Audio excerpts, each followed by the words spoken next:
Gracias, Presidenta. Es precisamente sobre el tema del agua.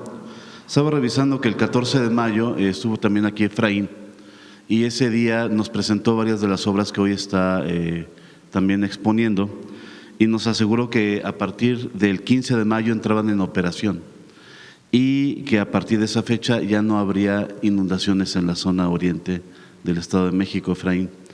Pero en esta temporada de lluvias, que además ha sido muy intensa, pues esta zona, al menos la calzada Zaragoza, y de hecho la carretera hacia Texcoco, ha habido varios episodios de inundación en toda esta región. Comentaban que en 15 días iba a ya entrar en operación estas obras que nos presentas. Entonces ya ahora sí, otra vez te preguntaría, Efraín, Presidenta, ya en 15 días entonces ya no podríamos tener estos episodios que hemos tenido. Lo de ayer de Ciudad Neza, pues también se dificultó llegar a ver a la Presidenta ahí a Ciudad Neza por las inundaciones. Sí, es importante destacar que estas obras lo que nos ayudan es a mitigar los riesgos de inundación y que cuando se presenta un fenómeno que es muy intenso, que han sido muy recurrentes, el desalojo del agua pueda ser mucho más rápido. Como lo pudimos mostrar en las imágenes, hay obras que efectivamente, como lo mencionamos el 14 de mayo, si no recuerdo, ya se encuentran en operación. Al final del video veíamos, por ejemplo, el colector de Otongo, que ya se encuentra completamente en operación, la laguna del Salado, que ya se encuentra completamente en operación, el colector de Carmelo Pérez, que ya se encuentra completamente en operación, y lo que hay que decir es que esto es un sistema que consta de 6 obras. Ya las obras que están en funcionamiento nos han ya ayudado de una manera significativa. A pesar de las fuertes lluvias, el desalojo del agua ha sido mucho más rápido. La siguiente semana vamos a tener un incremento en la capacidad de 16,000 metros cúbicos de desalojo, gracias al cárcamo de Xochiaca, y en 15 días estará listo el colector de Pinos. Estas obras en su conjunto van a ayudarnos a tener una velocidad de desalojo de 23,000 litros por segundo de manera adicional. Hay que señalar que lo que nos ayuda es a desalojar rápido el agua. Hay que hacer todavía algunas obras complementarias puntuales en algunas colonias. En esa parte están trabajando los municipios, pero sí quiero decir que comparado con otros años, pues es el avance significativo y es totalmente evidente. Te pregunto también acerca, Efraín, perdón, acerca de esta zona de Santa Marta, Peñón Viejo, que es muy recurrente que se inunden las viviendas que hay en esa zona, comercio de esa zona, pues prácticamente cada año tienen pérdidas. Con estas obras, al menos en esa parte, ya no se tendrían estas encharcamientos recurrentes, porque entiendo que una inundación tarda varios días en desalojarse. Eso sería un encharcamiento, un espejo de agua que se va en poco tiempo. ¿Ya no sucedería o habría que hacer otra obra para que esta zona ya no tenga estas afectaciones? Esta que estamos nosotros presentando el día de hoy se refiere a las obras centrales, digamos, a las obras principales, las redes troncales. En algunos lugares en particular, sobre todo debido a los hundimientos que se dan de manera puntual, se tendrán que hacer algunas obras complementarias de drenaje a nivel de colonias. Eso es ya en algunos puntos en particular. Es una parte en la que estamos trabajando con los municipios. Recordar que hay un plan para la zona oriente del Estado de México. Este año se hicieron prácticamente 110 obras, muchas de ellas de drenaje, y vamos a seguir con esta estrategia año con año para que las colonias queden al 100% resueltas, pero sí quiero destacar que hay un avance muy importante con estas acciones y sobre todo el beneficio pues es muy palpable. Gracias. Y Presidenta, ayer hubo una acción de las Fuerzas Armadas en Sinaloa, en Rosario, y hubo al menos 10 personas abatidas hasta el momento. ¿Cuál fue el reporte que le dieron en el Gabinete de Seguridad? Lo puede informar el Gabinete de Seguridad. El día anterior fueron heridos varios marinos y en una acción al siguiente día fueron agredidos nuevamente y por eso la situación que reportas. Pero informa con más detalle el Gabinete de Seguridad. Muchas gracias, Presidente.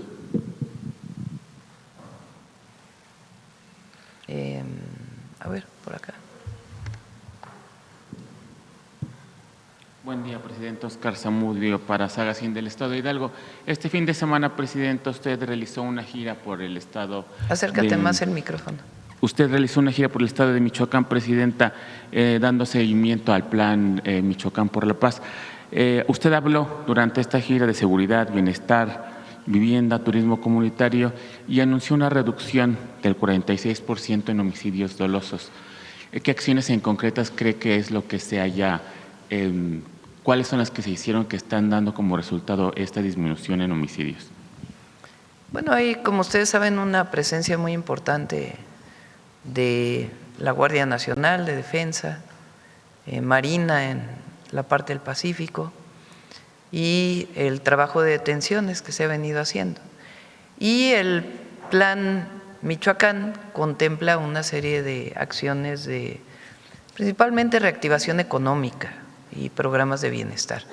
Michoacán es el único estado de la República hoy que tiene becados a todos los estudiantes que van a escuela pública, desde la primaria hasta la universidad. Y hay distintas acciones que estamos haciendo, entre ellos el plan de justicia para el pueblo purépecha. Entonces, el viernes reportamos, fui a visitas de supervisión a distintos lugares y los resultados en disminución de homicidios.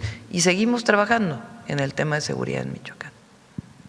Gracias, presidenta. En otro tema, hace apenas algunos días fue inaugurada en la ciudad de Pachuca la ciudad deportiva de alto rendimiento por el gobernador de Hidalgo, Julio Menchaca, y el alcalde Jorge Reyes, un complejo en el que se informó una inversión superior a los 500 millones de pesos.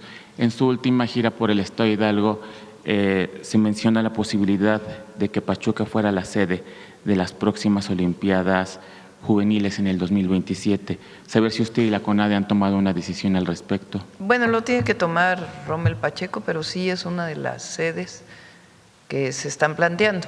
Tiene que haber un apoyo del Estado siempre para poder realizar las Olimpiadas. Y está trabajando Rommel con el gobernador Menchaca. Ya anunciaremos pronto dónde van a ser.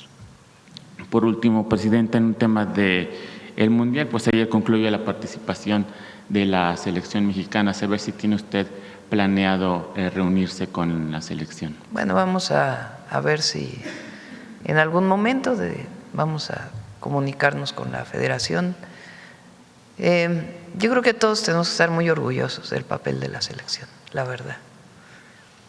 Yo ya tengo mis añitos, no es que sea experta en fútbol, pero la verdad creo que ha sido la mejor participación de cualquier selección en los mundiales. Y además, cada vez más demandantes los mundiales, porque la demanda de la condición física y la técnica pues cada vez es mayor.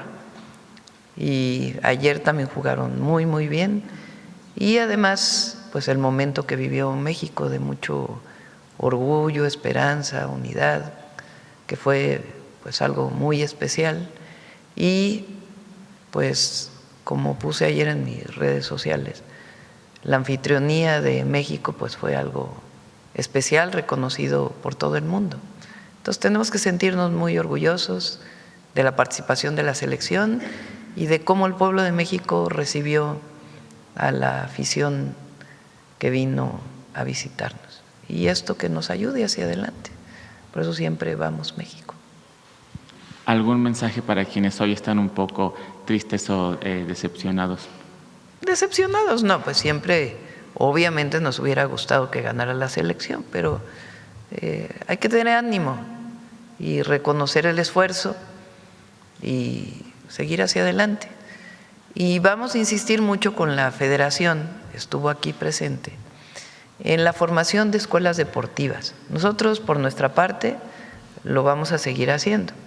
El Mundial Social es algo que ya permanece para todos los años. Todas las competencias de fútbol que se hicieron van a seguir el próximo año, no solamente fue de una sola ocasión. La cantidad de canchas que hicimos en todo el país pues van a servir para que las y los niños, jóvenes puedan seguir jugando. Y la federación pues también, como lo mencionaron aquí, que sigamos trabajando en las escuelas deportivas a lo largo y ancho del país para seguir formando jóvenes en el deporte y todo lo que significa la disciplina deportiva para mejorar a las personas, y también en términos profesionales, que ayudemos a que cualquier joven de cualquier lugar de nuestro país pueda ser reconocido por su talento, por su trabajo, por su disciplina y ser parte de los equipos profesionales. Muchas gracias, presidenta. Vamos por acá.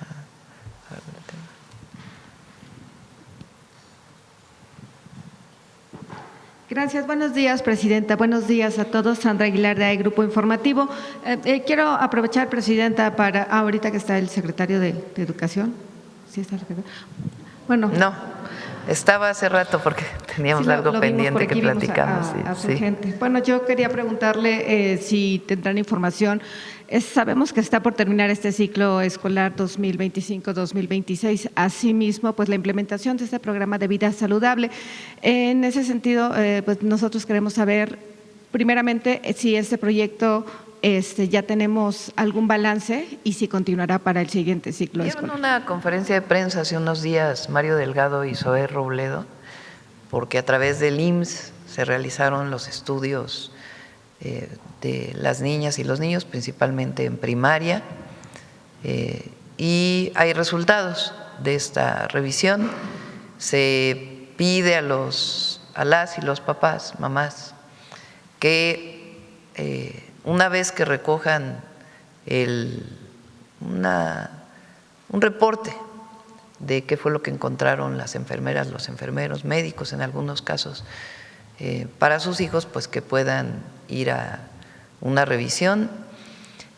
Por ejemplo, en el caso de la revisión bucal, si encontraron una caries, pues se les da la atención gratuita para que puedan llevar a sus hijos. En el caso de que hayan encontrado que requieren lentes, se les invita para que vayan a hacer su examen y recibir su primer par de lentes gratuitos por parte de la Secretaría de Educación Pública, del Gobierno, y los invitamos para que puedan dar mucho mayor detalles de este programa. Es muy importante, tanto el trabajo que hemos hecho para que en las escuelas no haya venta de comida chatarra ni de productos con alto contenido de azúcares, ha sido muy importante, y al mismo tiempo pues este trabajo de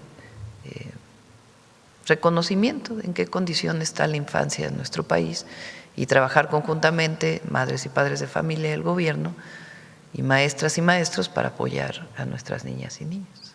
Sí, es que precisamente, presidenta, queríamos compartirle que si en efecto el Gobierno de México y precisamente los mismos empresarios que han pues sido parte de este programa, se ha hecho un trabajo importante, pero el reporte también que tenemos es que una vez que hacen estos o entregan los resultados precisamente a las familias, no están acudiendo ni a la atención o a darle seguimiento por parte de las familias. En ese sentido también queríamos preguntarles si tenían algún reporte de pues la otra parte, ¿verdad? La contraparte para pues saber. Invitamos a Mario para que dé todos los detalles, pero en efecto la siguiente parte nos toca seguir informando a las mamás y papás para que lleven a sus hijos a las revisiones necesarias.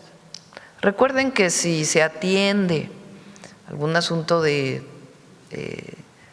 peso fuera de lo normal, sea un peso mayor o menor de acuerdo a un rango de estatura y edad, se pueden evitar enfermedades posteriores.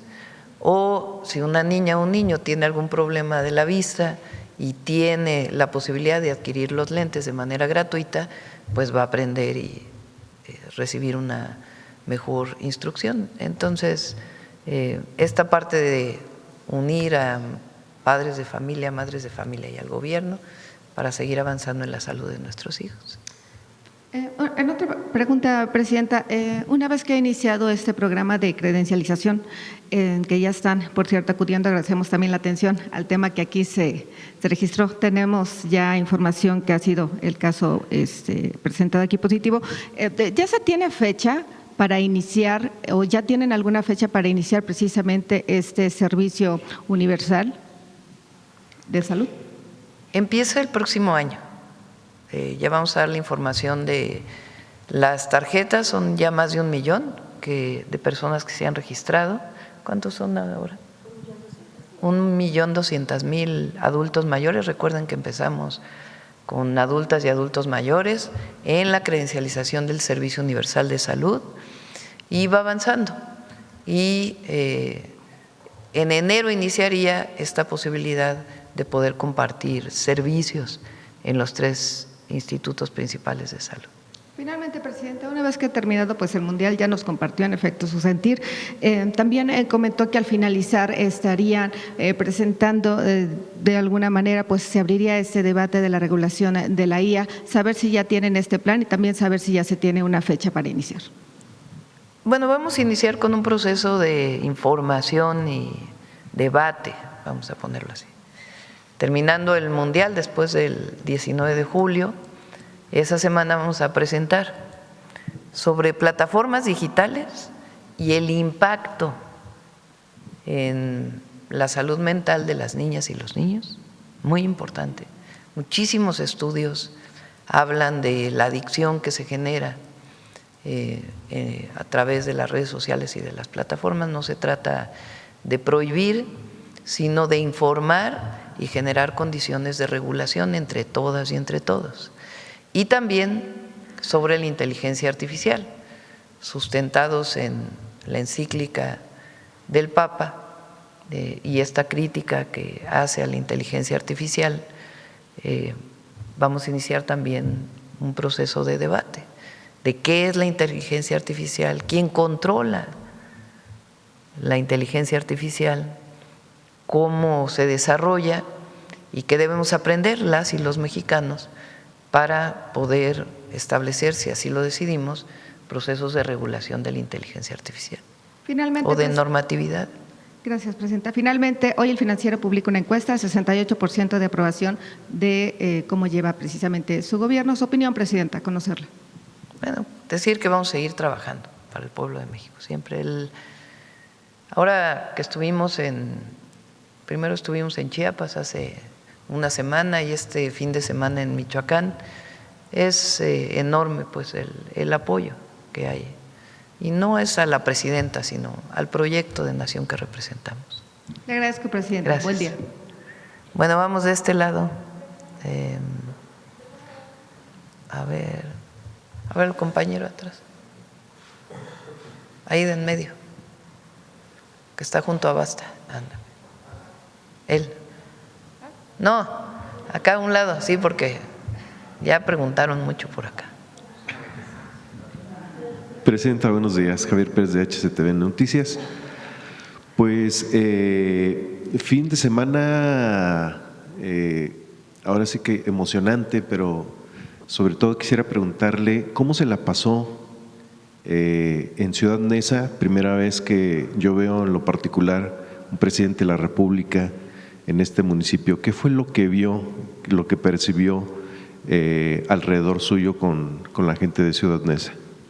Bueno, la gente muy cariñosa y pues como toda la afición, mucha emoción, gritos y al final pues también la gente quedó satisfecha, digamos. Hubiéramos querido que la selección ganara el partido, pero la gente quedó muy contenta de la participación de la selección y es una hermandad, la verdad. Eso es lo que siento cuando estoy con la gente. No hay distancia, no hay diferencia. Hay una responsabilidad, pero entre todos somos parte de México, de este gran país, de nuestro gran pueblo. Y bueno, Presidenta, en los últimos meses México ha tenido un repunte en la venta de petróleo, de crudo. Ha subido, ha bajado de acuerdo a las declaraciones de Donald Trump, pero también ante el cierre del estrecho de Hormuz. A mí me gustaría saber si le han indicado, le han entregado algún informe acerca de las ventas de Pemex que repuntaron el primer trimestre de este año, cómo va y qué beneficios tiene para la petroquímica ya que pues desde antes de que entrara el presidente Andrés Manuel López Obrador se había encontrado estancada la petroquímica nacional, y ahora con su gobierno, con el gobierno del expresidente, pues ha repuntado a tal grado que pues se pueden dar el lujo Pemex de incluso, por ejemplo, regalar el material para repavimentación, por ejemplo, en el estado de Puebla, en el estado de México, por buen manejo de sus gobiernos, el gobierno federal. Entonces me gustaría saber si le ha entregado Pemex algún reporte acerca del avance que tiene Pemex y el repunte en su venta. Bueno, vamos a plantearlo en dos maneras, dos formas. La primera es que desde el sexenio pasado se tomó una decisión de que la mayor parte o toda la producción de petróleo, de acuerdo a la demanda de nuestro país, de los petrolíferos, de gasolina, de diésel, de turbocinas, se dedicara al mercado interno. En su momento, Pemex llegó a producir, por cierto, por una sobreexplotación de Cantarell muy irresponsable en el sexenio de Fox y después de Calderón, México llegó a producir 3.2 millones de barriles diarios. ¿Por qué digo muy irresponsable? Porque la mayor parte de ese crudo se exportó a Estados Unidos. Ese crudo podría haberse quedado en 2.5 millones de barriles diarios de producción. Durante Cedillo se producía 2.1 millones de barriles diarios. Y con Fox llegó a producirse en 2003 3.4 millones de barriles diarios. Y uno diría, bueno, pues mayor producción, qué bueno. No, lo que pasa es que estamos hablando de un recurso no renovable. Es un recurso que no es que siempre va a estar ahí. Si tú sacas petróleo de un yacimiento, va a llegar un momento en que se termine ese crudo. Y sobre todo la facilidad de extraer de ahí. Entonces se sobreexplotó el principal yacimiento de crudo del país, que es Cantarell. Es decir, si sacan más rápido el petróleo, pues entonces ya no vas a tener petróleo para los siguientes años. Entonces, a demanda de Estados Unidos, se sobreexplotó el petróleo y se produjo más, pero además con una técnica que hasta hoy estamos viviendo sus consecuencias, porque en vez de inyectar gas natural, se inyectó nitrógeno y se contaminó el gas natural con nitrógeno y cuesta muy caro separarlo. Entonces, después bajó la producción, fue bajando. Todavía con Calderón todavía dio algo Cantarell y después prácticamente está produciendo ya muy poco Cantarell. No es porque no se sepa explotarlo, sino sencillamente porque se acabaron la mayor parte del petróleo de este yacimiento. Podrían haber producido 2.5 millones de barriles diarios y hubiera quedado petróleo para mucho más años, o 2 millones de barriles diarios y hubiera quedado petróleo para más años. Entonces se hizo de esa manera. Cuando llega el presidente López Obrador, dice, en vez de estar exportando petróleo e importando gasolinas, pues vamos a hacer una nueva refinería y a comprar la refinería de Deer Park para que todo el petróleo que se produzca en México se quede en el mercado interno. Y así es como se está haciendo. Hubo un periodo de importación de unos meses en este año por el accidente que hubo en la refinería Dos Bocas, que ya está resuelto y ya está aumentando su producción, pero fue por un periodo para poder arreglar pues lo que se había dañado. Se utilizaron los seguros, ya está prácticamente funcionando nuevamente. Pero ahora todo el petróleo que se produce, o prácticamente todo el petróleo que se produce, se refina en México y sirve para la demanda interna. Eso es pues la soberanía energética. Entonces, ese objetivo para nosotros es el mismo. producir 1.8 millones de barriles diarios totales de la producción nacional y que ese petróleo sirva para la demanda interna de petrolíferos. Y eso es lo que se está haciendo hasta ahora. ¿Qué falta para terminar? Pues que termine las plantas coquizadoras de Tula, que esa ya va muy avanzada, para poder producir más gasolina y menos combustóleo, y la de Salina Cruz, que también ya va bastante avanzada.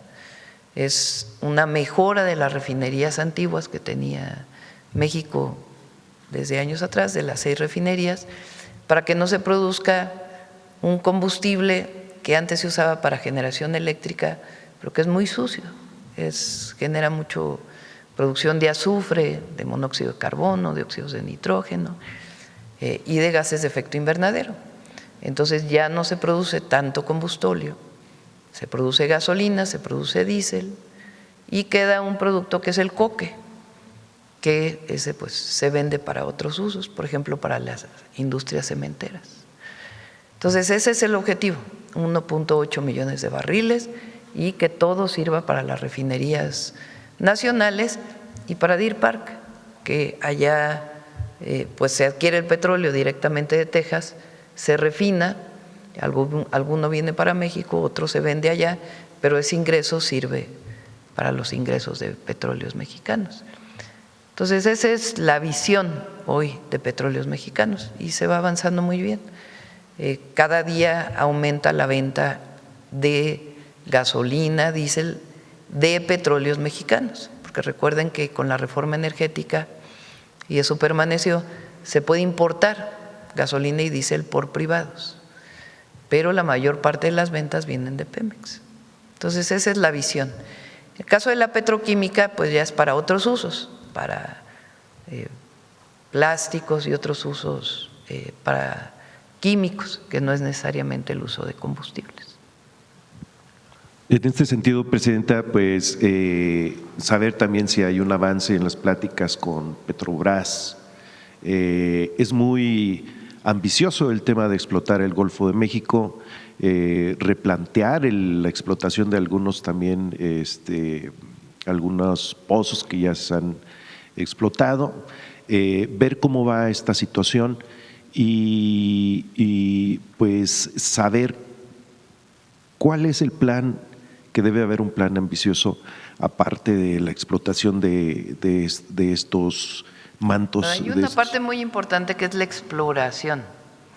Para saber dónde hay petróleo, pues primero se utilizan ciertas técnicas externas, cada vez más desarrolladas, y después tiene que perforarse un pozo para saber si realmente las reservas que potencialmente están ahí, pues realmente demostramos que están ahí.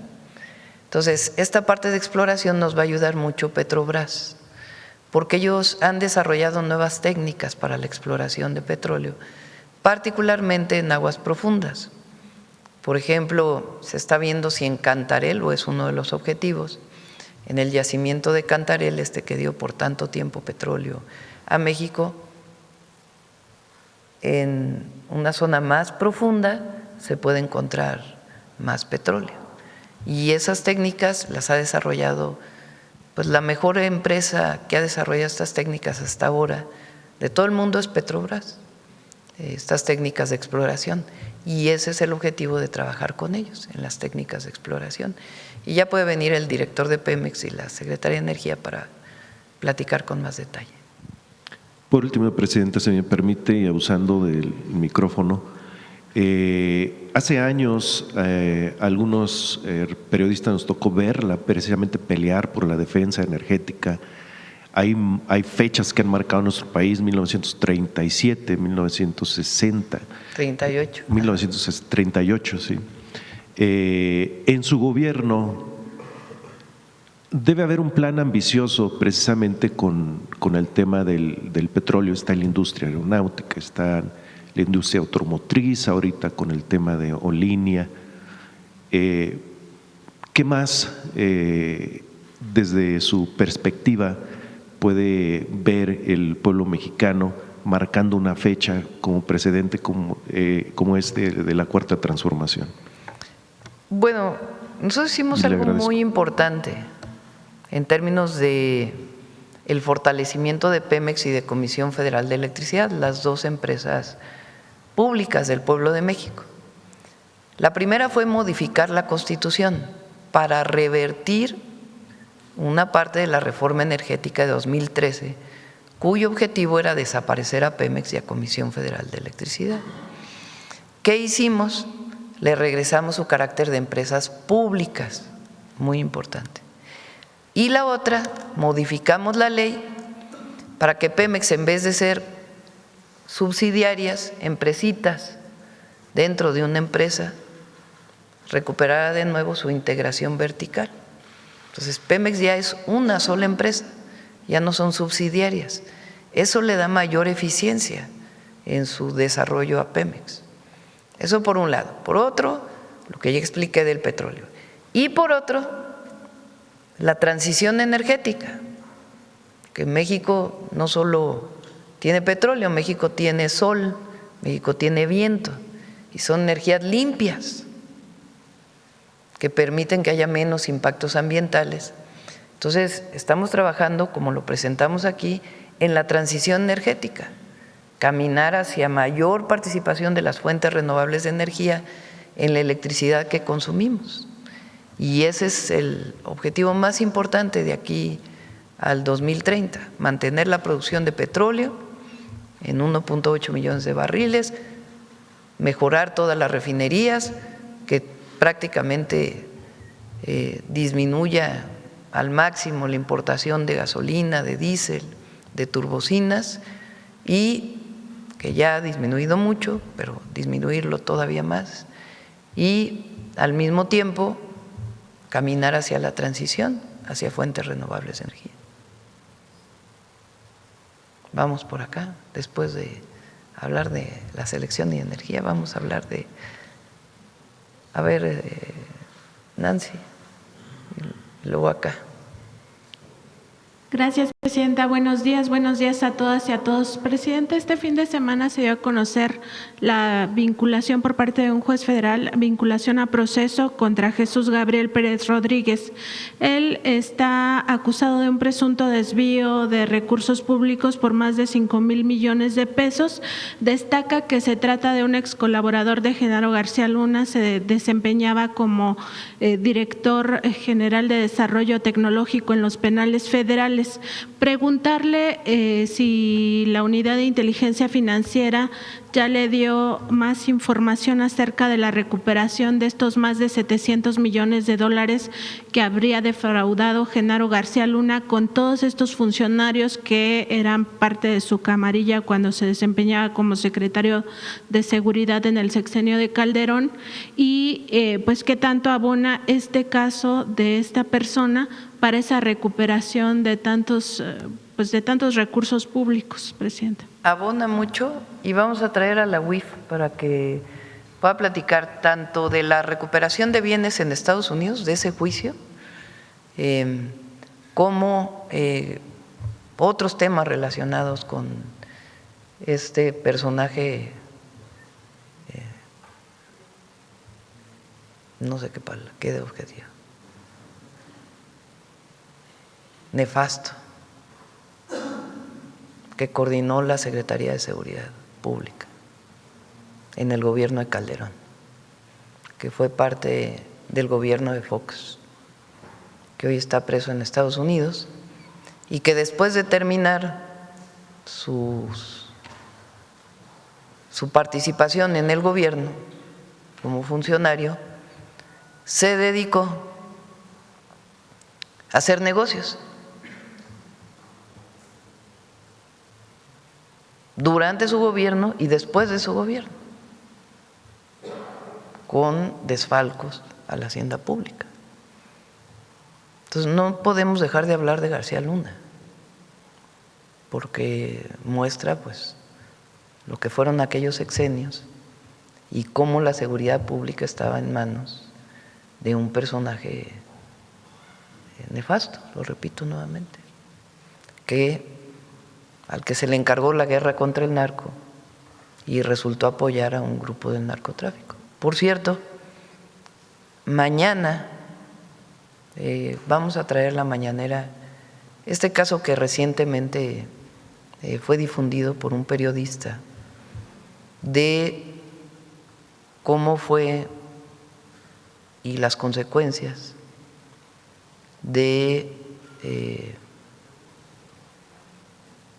la captura del Mayo Zambada.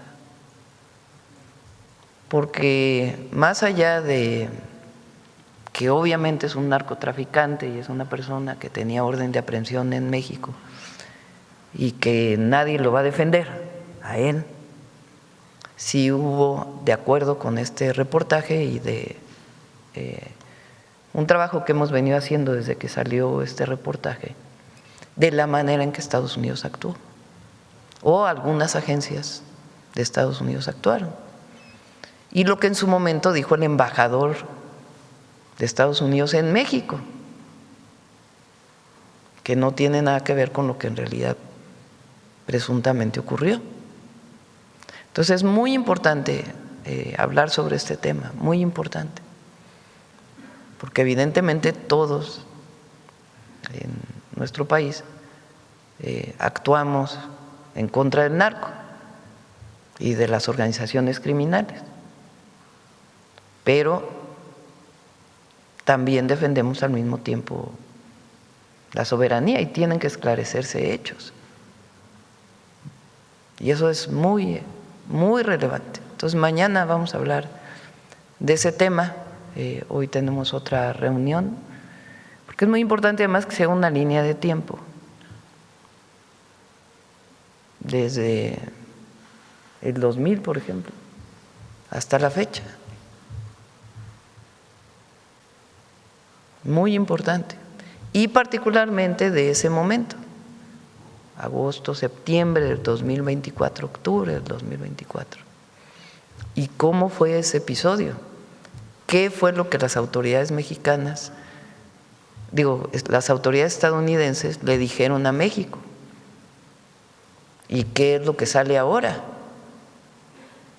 Es muy importante. Y repito, no se trata de, porque así lo van a tomar los adversarios, de no combatir las organizaciones criminales, porque si alguien las ha combatido somos nosotros, en el marco de la ley, no como era antes, fuera de la ley, en el marco de la ley, pero sí saber cómo ocurrieron las cosas y que nos quede claro a todas y a todos los mexicanos, porque hay que defender siempre la soberanía y poner en su justo término la injerencia o incluso la intervención. Entonces mañana vamos a hablar de ese tema, porque es muy, muy relevante. Con Relaciones Exteriores, Consejería Jurídica, le pedí a la Fiscalía que pudiera venir para poder informar pues de qué fue lo que se le dijo entonces al fiscal Gertz Manero, qué consta en las carpetas de investigación de ese momento, para que se pueda informar la Fiscalía, evidentemente con su autonomía, pero poder informar claramente qué fue lo que se le dijo entonces al fiscal Gertz Manero, y de este lado de Relaciones Exteriores, qué fue lo que dijo el embajador de Estados Unidos en México en ese momento y cómo es que se da esta detención y lo que provocó también. Y luego también, que es muy importante decirlo, la protección que se le ha dado a un grupo en Estados Unidos, porque ellos los nombraron organizaciones terroristas, pero al mismo tiempo le están dando protección.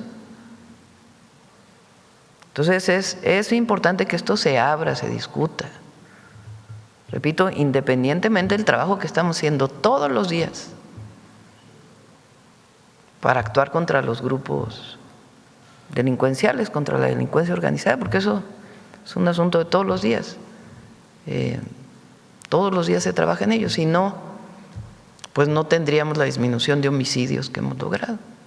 ni la detención de casi 50,000 presuntos delincuentes.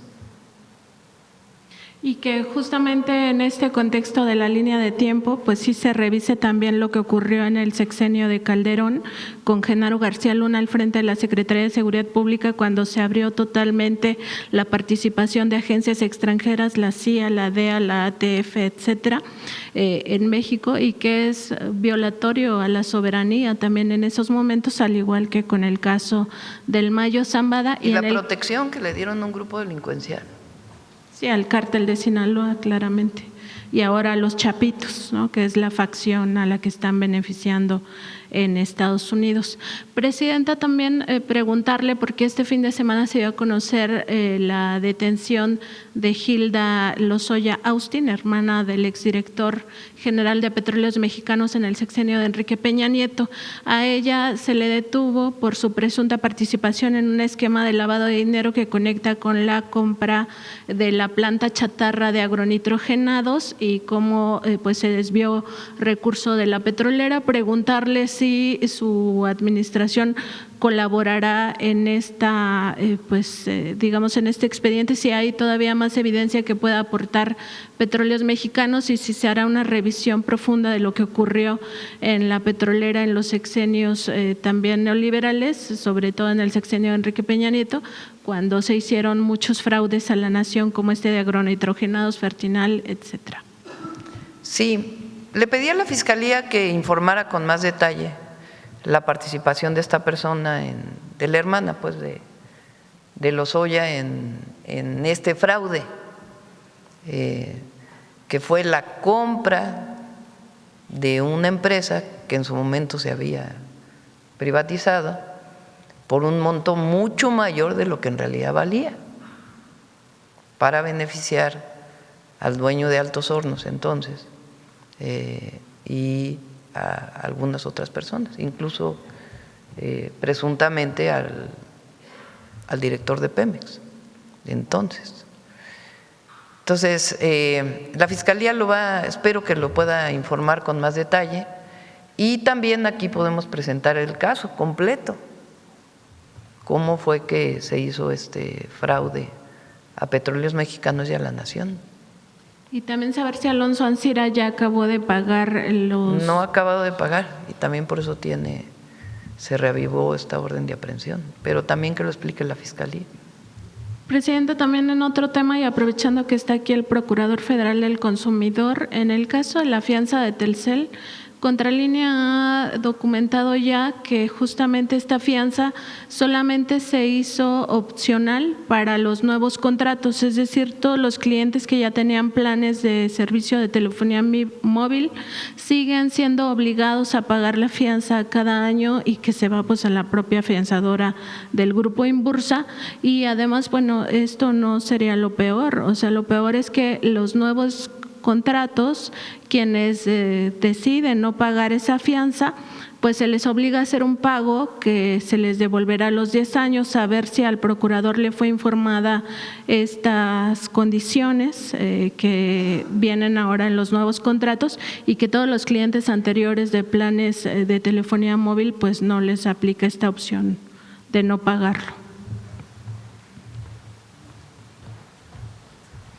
Gracias. Con permiso, Presidenta. Sí, se hicieron las modificaciones a los contratos de adhesión para establecer o la fianza o la garantía. Esencialmente lo que argumenta el proveedor es por los equipos, si tuvieran algún daño.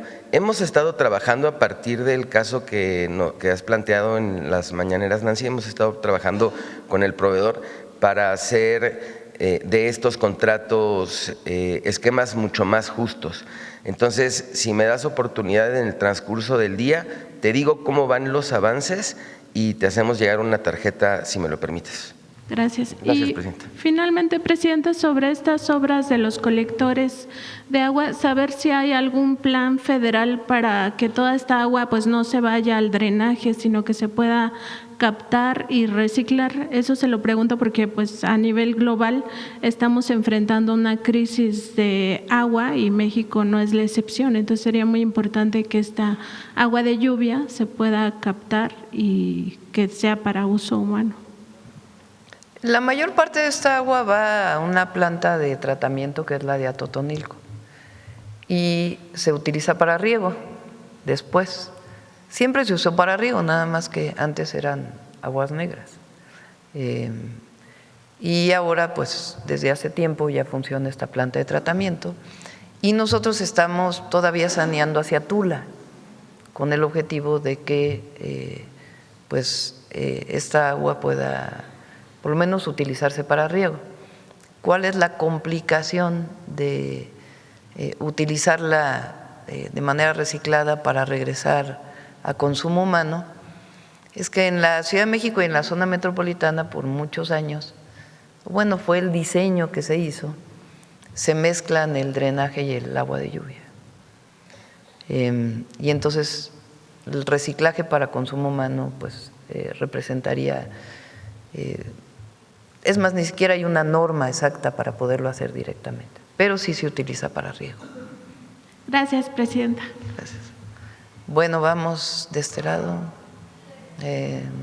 A ver, ¿quién? A ver, atrás. Buenos Luego días, vamos presidenta. Carlos Domínguez, de Nación 14. Preguntarle al director de la Conagua cómo va la construcción del acueducto de Ciudad Victoria, si me pudiera mencionar avances y la fecha de conclusión.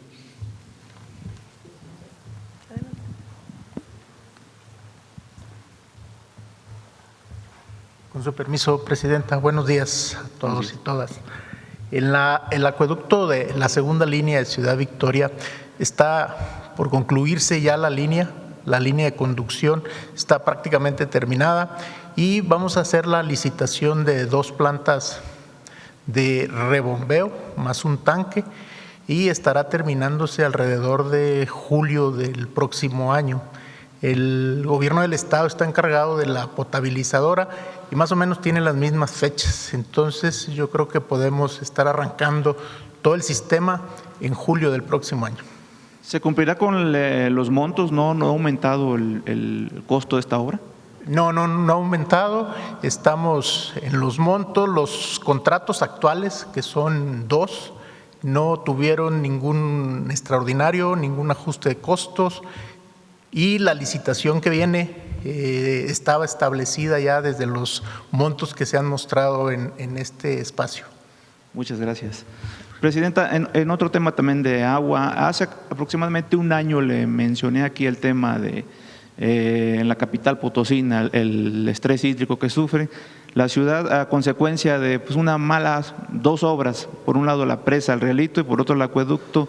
Pese a que estas 2 obras no le dan el agua que requiere la capital potosina, pues el recibo de agua sigue llegando sin falta a los potosinos por un contrato leonino que ya anteriormente usted me mencionó que conocía muy bien.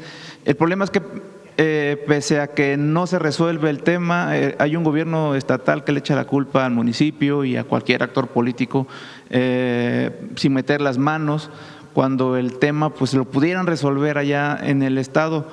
Insistirle, presidenta, si su gobierno hará algo, porque mes con mes el hartazgo de los potosinos se hace padecer, pues aunque no les llega agua, lo que sí les llega es el recibo y ellos tienen que solucionarlo a través de pipas, llenando cubetas, llenando cisternas de este tipo, presidenta. ¿Quieren comentar de San Luis? Bien, gracias. Ahí son 2 cosas. O sea, por un lado es la revisión de este acueducto, que es el acueducto del Realito. Hemos estado trabajando en mesas con el Estado y también con el municipio para determinar una salida. Se tienen que resolver 2 cuestiones. Se tiene que resolver la cuestión de la concesión que se realizó en su momento, que tiene términos muy complejos y estamos trabajando en ello.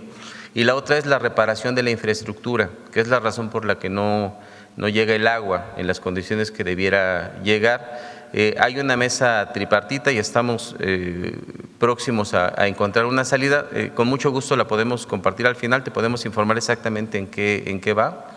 Y la otra cosa que es importante señalar es que por instrucciones de la presidenta estamos realizando un proyecto para llevar agua a San Luis Potosí, que es la interconexión de dos presas, la presa de San José y la presa del Peaje, que va a dar una cantidad importante de agua para San Luis Potosí. Estamos hablando de un incremento del 20%. Este proyecto va a dar 200 litros por segundo y va a quedar concluido este mismo año. Entonces va a haber una significativa mejora en el servicio para los habitantes de San Luis Potosí. Entonces está trabajando en las dos y al final con gusto te compartimos qué es lo que se ha realizado al respecto y en qué vamos. Sobre el tema de la cortina del Realito y el acueducto, ¿es viable su reparación? Es viable su reparación, incluso ya tenemos un proyecto técnico. En la parte de la cortina incluso se realizaron trabajos el año pasado para la inyección de la cortina, tenían algunas fisuras menores. Y en el caso del acueducto tenemos un diagnóstico preciso, hay aproximadamente 12 kilómetros que se tienen que llevar algunos trabajos, que son parte de estas acciones y de este diagnóstico de lo que estamos realizando para que funcione en condiciones óptimas. ¿Cuánto costarían estas reparaciones, director? Bueno, no tengo el dato, pero con gusto te lo compartimos al final, no lo recuerdo en este momento. Bueno, muchas gracias. Sí. Por último, Presidenta, en otro tema para concluir del Estado de México, fíjese que… El acueducto está concesionado, o sea, es una empresa privada quien lo opera. Y parte de lo que se está revisando con el gobierno de San Luis Potosí es los incumplimientos de la empresa y ver si hay alguna manera de que pueda hacerse público. Ahora, representa recursos porque hay un contrato, entonces siempre se evalúa qué es lo que debe de hacerse. Lo importante es que se repare una parte de ese acueducto que no funciona adecuadamente. ¿Se estaría explorando entonces rescindirle el contrato a esta empresa? Se está viendo legalmente que procede y en todo caso hablar con la propia empresa. Gracias, Presidenta. En otro tema, para concluir, fíjese que desde hace algunas semanas ha circulado en muchos medios de comunicación, sobre todo del Estado de México, pues unos casos de presunta extorsión a empresarios gasolineros y gaseros, principalmente de las zonas conurbadas a Toluca, en aquella parte del estado. Incluso varios empresarios han hablado con con varios medios de comunicación, lo han decidido hacer de forma anónima porque tienen miedo, pero se ha vuelto cada vez más constantes estas denuncias. Permítame, si le doy algo de contexto, Presidenta. En las entrevistas estos empresarios refieren que las extorsiones comenzaron hace casi 4 años y han ido aumentando periódicamente, pasando de 8 o 6 meses a 2. Ahora sucede cada 2 semanas estas extorsiones. Se basan en la cancelación de bombas o incluso las gasolineras completas o gaseras, con el argumento de tener alguna fuga de emisiones o presencia de estas contaminantes. Esto lo hacen los días viernes y como la burocracia pues no opera en fines de semana, usan esto como presión, pues 3 días o más de gasolineras o gaseras cerradas pues les generan pérdidas muy importantes, por lo que cuando esto sucede ofrecen una salida fácil, quitar o bajar la presión a cambio de pagos en efectivo que van entre los 500 y los 800 mil pesos. Este dinero, como lo refieren los empresarios y que aseguran tener en algunas ocasiones videos, es recogido personalmente por el titular de la Dirección General de Prevención y Restauración del Medio Ambiente del Estado de México, si me permite decirlo, porque lo han dicho públicamente, de nombre Raúl Piña Horta, quien al momento de la extorsión asegura que responde un funcionario público del partido, pues que no voy a decir el nombre aquí porque luego se molestan, al que le dicen el pajarito, muy conocido ya en el Estado de México. Los empresarios extorsionados aseguran tener estos videos y han presentado denuncias y también aseguran que ya le presentaron un documento con las pruebas y sus denuncias a la gobernadora. Presidenta, preocupa muchísimo que ante lo que mencionan los empresarios, a quienes también nosotros entrevistamos, y ahí está la entrevista en nuestro medio, Nación 14, pueden ir a verla, Pues preocupa mucho que la gobernadora hasta el momento no haya, la gobernadora Delfina Gómez no haya tomado acciones, los funcionarios siguen en activo, las extorsiones han aumentado. Ahí está la población del Estado de México padeciendo del cierre de gasolineras, está cada vez complicándose más. Mientras esto sucede, Presidenta, preguntarle si conocía del tema, ¿qué le diría a los empresarios y a las autoridades que hoy conocen del caso, como la gobernadora, y pues desgraciadamente no han hecho nada? Bueno, sí es factible que nos des el nombre de estos empresarios, claro, para que podamos ponernos en contacto con ellos de manera privada, para que puedan hacer la denuncia y procedamos. No, la denuncia ya está es hecha el caso, a las autoridades locales. Que se proceda por parte, o sea, que se presente la denuncia a la Fiscalía General de la República y que se proceda. ¿No le propondría quizás que se realice un operativo enjambre en esta institución para ir al fondo de tiene quienes que haber realizan una estas denuncia, actividades? es decir, tiene que haber una denuncia que puede ser de manera privada, sin necesidad de decir los nombres o toda la asociación de gasolineros. Se presenta la denuncia y se actúa. Entonces nos ponemos en contacto con ellos y nos das el nombre aquí a través de, claro que sí, de Belmont y por supuesto les apoyamos y condenar cualquier acción de corrupción que tenga que ver con extorsionar, voy a creer, desde la autoridad a algún gasolinero. Gracias, Presidenta. Vamos de este lado, a ver la compañera.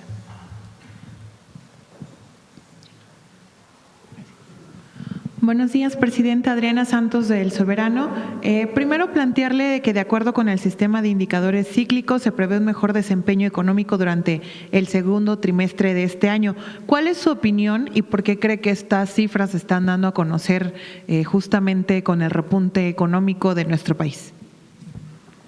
Como lo dije, nos va a ir mejor en el segundo semestre. Ya hay algunos indicadores del segundo trimestre.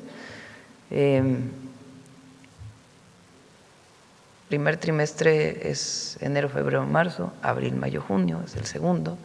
Y el segundo semestre, es decir, a partir de ahora, julio, hacia diciembre, va a haber todavía mejores indicadores. Hay algo que está moviendo mucho los indicadores económicos y es el programa de viviendas para el bienestar, que todavía incluso no llega a su pico de generación de empleo.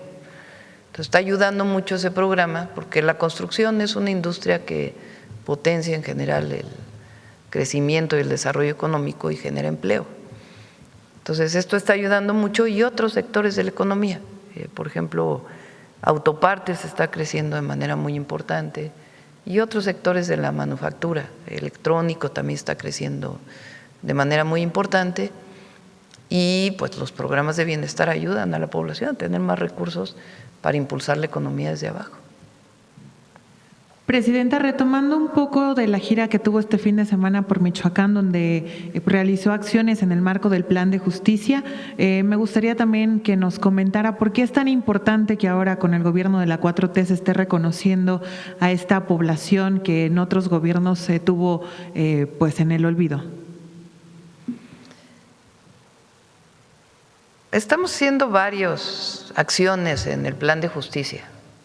Va desde la construcción de carreteras, de caminos artesanales, caminos rurales, hasta escuelas, becas y impulso a la actividad productiva, el polo de bienestar que va avanzado y también actividades productivas en el campo. Estamos apoyando la producción de lenteja, por ejemplo, y se está apoyando la producción de resina de los bosques, también muy importante. Y está el Plan de Justicia del Pueblo Purépecha, donde se están haciendo acciones muy importantes que alcanzan los 4,000 millones de pesos, nada más para los municipios que tienen población purépecha.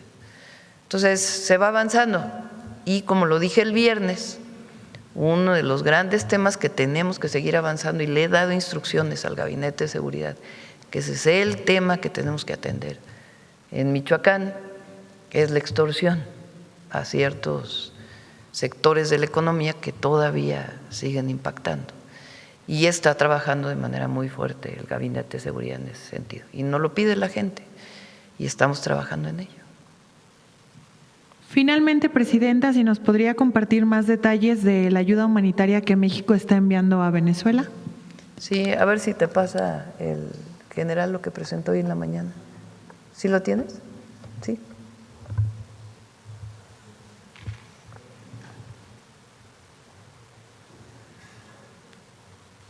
Bueno, ya habíamos dicho, son 264 militares que están en este momento de agrupamientos de rescate, 18 canes, 13.1 toneladas de medicamentos, 8.4 toneladas de equipo.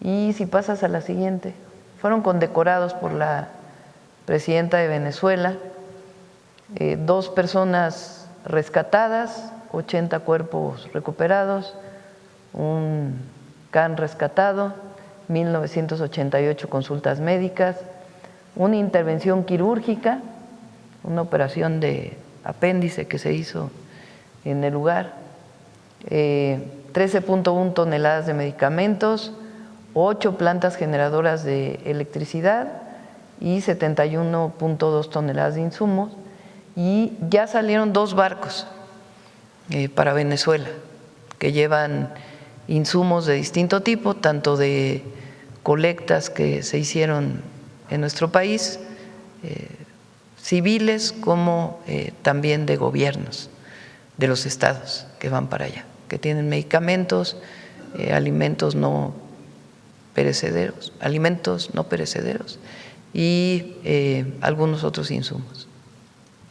Presidenta, para finalizar, me gustaría conocer su opinión acerca de una cifra justamente que da a conocer el INEGI sobre la venta de autos nuevos que marcó récord en el primer semestre, por favor. Sí, así fue. Eso habla pues de la capacidad que hay de compra, que se potencia el consumo. Entonces, es parte de lo que hablamos del Plan México, de producir más para el mercado interno. Y eso es lo que está mostrando particularmente la industria automotriz. Y también fortalecer la exportación. Recuerden que el 20 de julio viene un equipo de los Estados Unidos para seguir con las conversaciones del tratado comercial. Entonces, se va avanzando mucho. Por cierto, también en la semana vamos a seguir hablando del tratado, de lo que significa lo que se llamó en algún momento la industria de la maquila, porque hay esta idea de que la maquila sigue siendo solo la del norte del país y que tiene que ver con mano de obra para actividades no especializadas. Y hoy la integración económica es enorme. O sea, se fabrican aquí, prácticamente se ensamblan turbinas, se fabrican equipos de robots, por ejemplo. Es decir, es muy especializado lo que se fabrica en México vinculado con la exportación. Entonces vamos a seguir hablando de ello también para conocimiento, y el tratado, como sabemos, se mantiene 10 años. Y estas revisiones anuales seguimos dialogando con el gobierno de Estados Unidos con la idea de que no representen pues incertidumbre, sino que se garantice la inversión para los próximos años, para este y los próximos años. Muchas gracias, Presidenta. Gracias. Bueno, la última, si les parece. A ver, el compañero. Y ya cerramos. Muchas gracias, Presidenta. Soy Ricardo Pérez de Diario Red América Latina. Presidenta, la semana pasada se habló de este 8º aniversario del triunfo del expresidente Andrés Manuel López Obrador y la llegada de los gobiernos de la Cuarta Transformación, estos 8 años. ¿Qué balance haría de estos 8 años? ¿Cuáles serían los principales logros que usted ve? Y también, ¿cuáles serían los principales pendientes? Bueno, es una pregunta bastante extensa. Podemos seguir hablando de ello. Pero la gran diferencia es que antes se gobernaba para unos cuantos. Y el poder económico tenía la influencia sobre el poder político. Y eso ya no. Hoy se gobierna para el pueblo. Y el pueblo vive mejor. En 6 años, 13.5 millones de mexicanos salieron de la pobreza. Y sigue aumentando el salario mínimo, mejores condiciones de vida. Y aún con las difíciles circunstancias internacionales marcadas por las particularidades del gobierno del presidente Trump, de mayor proteccionismo y de imposición de tarifas de distinto tipo a todos los países del mundo, en esas circunstancias vamos bien, la gente está mejor, los grandes indicadores están bien, el peso, la inflación bajó y vamos avanzando. Y este semestre se va a notar todavía más la actividad económica, este segundo semestre de 2026. De los pendientes, ¿cuáles mencionaría? Bueno, ya. Si quieres, en otra ocasión hablamos con más detalle. Ya nos falta poco para el informe de septiembre. Son 2 meses para el informe de septiembre, entonces ya vamos a ir hablando de todo ello. No, todavía faltan 2 meses. Presidenta, la semana pasada también al hablar… Pero estamos muy optimistas de México, en todos sentidos, en el turismo, en el bienestar del pueblo y en el desarrollo económico, en la justicia social, en los temas ambientales. Estamos muy optimistas y eso se nota en la gente. Muchas gracias, Presidenta.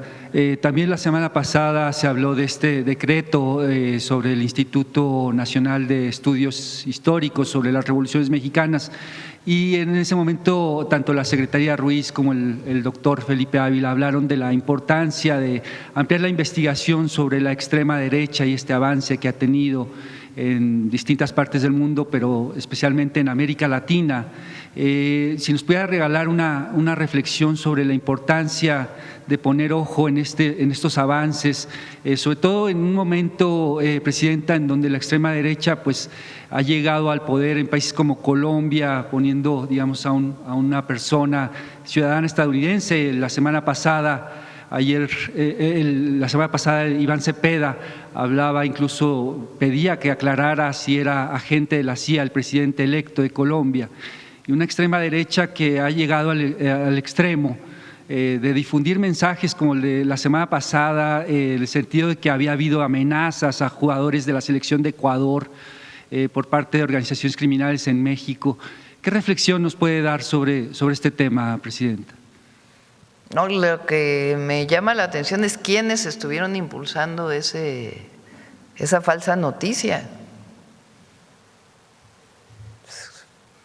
Primero, haciendo menos el triunfo de la selección y luego difundiendo noticias falsas, absolutamente falsas. Y esa es una característica de este periodo que estamos viviendo, con el auge de las redes sociales que pueden difundir cualquier noticia falsa, algunos medios que hacen propaganda política, no hacen información, hacen propaganda política, con mentiras. Y esa es la característica de la derecha. Primero, mucha hipocresía. Ayer leía, o el día de hoy, no sé, de Ildefonso Guajardo, que decía que no se pudo acordar 16 años más del tratado por el narcogobierno. Hágame usted el favor. O sea, es ridículo. O sea, ¿y Canadá qué? O las tarifas que le pusieron a Europa, o las tarifas que tiene China, o las tarifas que tiene el mundo entero, las tarifas, pues los aranceles.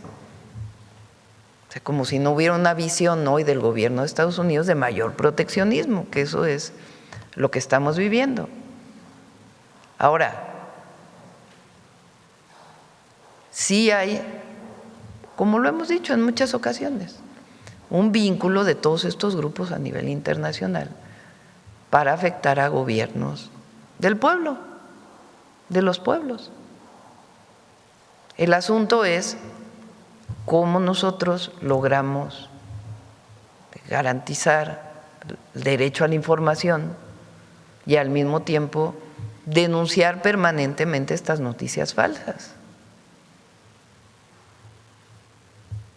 Y este odio a México, porque al final es eso. Yo dije la primera vez que ganó la selección que al que no quiere a México le va a ir mal. Entonces el que anda difundiendo noticias, imagínense de que fue amenazada la selección de Ecuador, que es totalmente falso, pues quiere que le vaya mal a México, ¿no? Es obvio. Y no, a México le va a ir muy bien, muy bien. Primero por las y los mexicanos,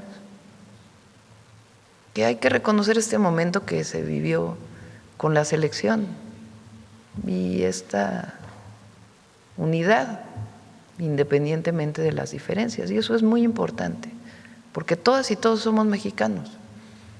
Y afortunadamente hay democracia en nuestro país y cada quien puede opinar de una manera distinta.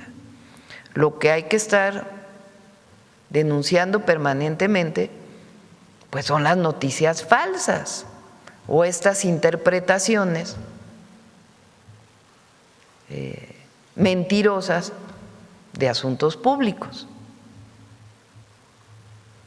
Entonces, México le va a ir muy bien, siempre le va bien. Y le va bien, sobre todo cuando hay gobiernos que están cerca del pueblo.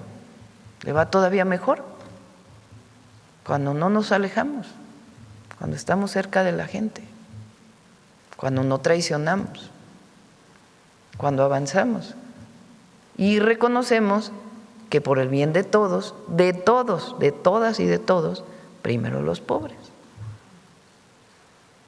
que es muy pocas palabras, se habla del modelo económico y de una visión humanista, que es la que nos caracteriza. Presidenta, para finalizar, sobre lo que mencionaba hace unos momentos, ¿con qué información nueva tiene el Gobierno de México en cuanto a la participación de Estados Unidos en la detención del Mayo Zambada? Bueno, ya mañana vamos a hablar de eso. Si se prevé que va a tomar algún tipo de acción, alguna mañana nota vamos a hablar de eso, porque es muy importante, muy importante. Muy importante, una nota porque diplomática o algo. Primero por lo que salió publicado, por la exposición de este avión en una exposición donde participa directamente el FBI, y por lo que se dijo en su momento de manera formal al Gobierno de México. Y repito, esto no tiene nada que ver con que haya cabezas de grupos delictivos, como en este caso el Mayo Zambada, que no debería de haberse detenido por las autoridades mexicanas y que se estaban haciendo todas las investigaciones cuando hay órdenes de aprehensión, y del trabajo que hacemos permanente contra los grupos delictivos. Entonces es una cosa, pero esto no puede justificar la invasión, la injerencia, no la puede justificar, porque, como lo he dicho siempre, la cooperación, la colaboración que se tiene con el gobierno de Estados Unidos y todas sus instituciones para el tema de seguridad, esa seguimos avanzando, pero es cooperación sin subordinación, es colaboración sin injerencismo. Y eso le ha quedado muy claro a todas y a todos. Entonces, la manera en que se hizo esta detención es muy importante sacarla a la luz. Lo que se dijo en su momento, Y lo que dicen ahora, ¿quién mintió? Es muy relevante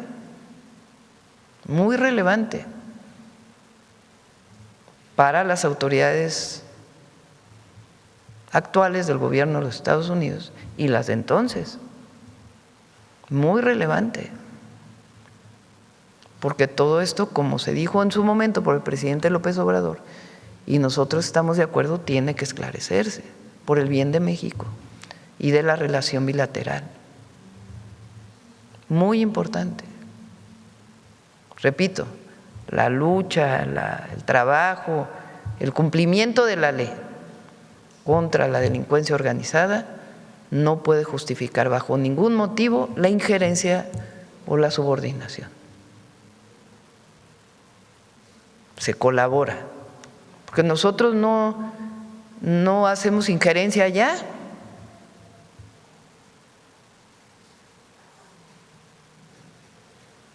Porque somos países iguales, naciones que nos vemos como iguales. Pero una cosa es una cosa y otra cosa es la injerencia, la intervención incluso. Entonces, muy importante que todo esto salga a la luz. Entonces, vamos a dar a conocer mañana qué fue lo que dijo entonces el fiscal Gertz Manero, qué fue lo que dijo entonces con cartas el embajador de Estados Unidos y qué es lo que hoy se reconoce y cómo se dieron las cosas.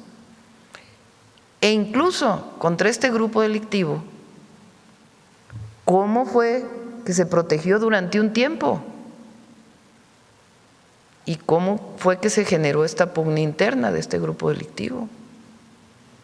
Porque impacta no solamente en Sinaloa. Entonces, es muy importante que abramos todos estos documentos. Muy importante. Entonces, mañana vamos a iniciar con ese tema, por ser de relevancia nacional y de la relación bilateral. ¿Perdón? A la 1:00. Bueno, vamos con Humanismo Mexicano.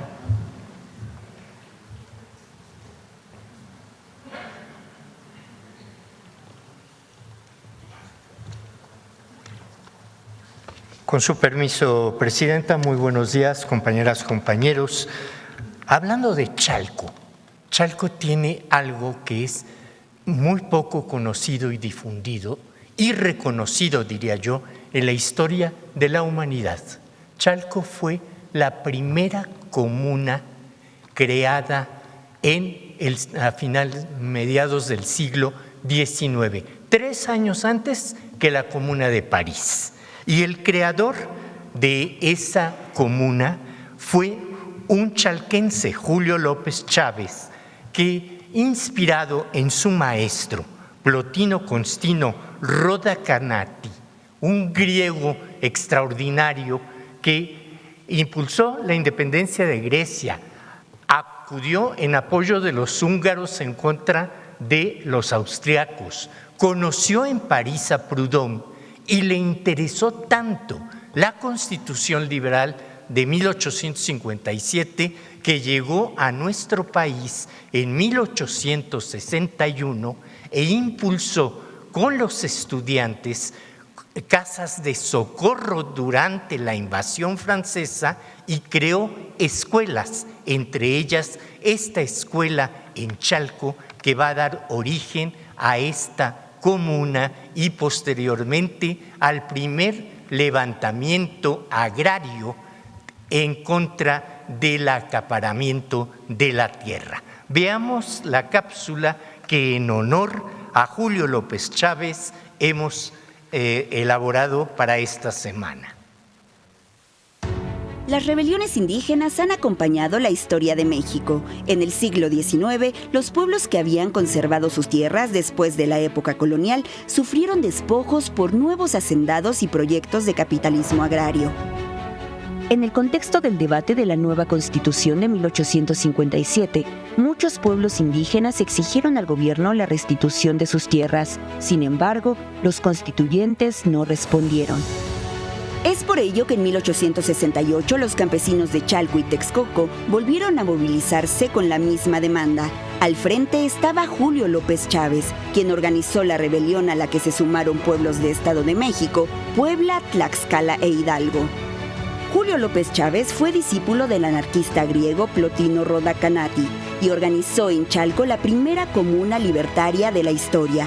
Al inicio del movimiento, López Chávez publicó un manifiesto el 31 de diciembre de 1867 dirigido al presidente Benito Juárez, titulado República y Patria Mexicana. En este documento, el líder indígena expresó: estamos cansados de andar ante los tribunales de justicia, convencidos de que de esta manera jamás lograremos recobrar nuestros terrenos. Estamos prontos a levantarnos en masa. Meses después, en abril de 1868, Julio López emitió un manifiesto dirigido a todos los oprimidos y pobres de México y del universo, donde hizo el llamado a la rebelión. Ha llegado el día en que los esclavos se levanten como un solo hombre reclamando sus derechos pisoteados por los poderosos. La rebelión se extendió. Julio López formó la comuna y estableció una autoridad del pueblo y comenzó a repartir tierras. El 7 de julio de 1868 fue apresado y fusilado por los hacendados en Chalco 2 días después. La insurgencia indígena y campesina de la región de Chalco fue un ejemplo de dignidad y resistencia frente a la opresión y el despojo. Sirvió como inspiración para que otros pueblos continuaran luchando por la tierra, la justicia y la libertad, valores fundamentales del humanismo mexicano. Gracias. Gracias, buen día.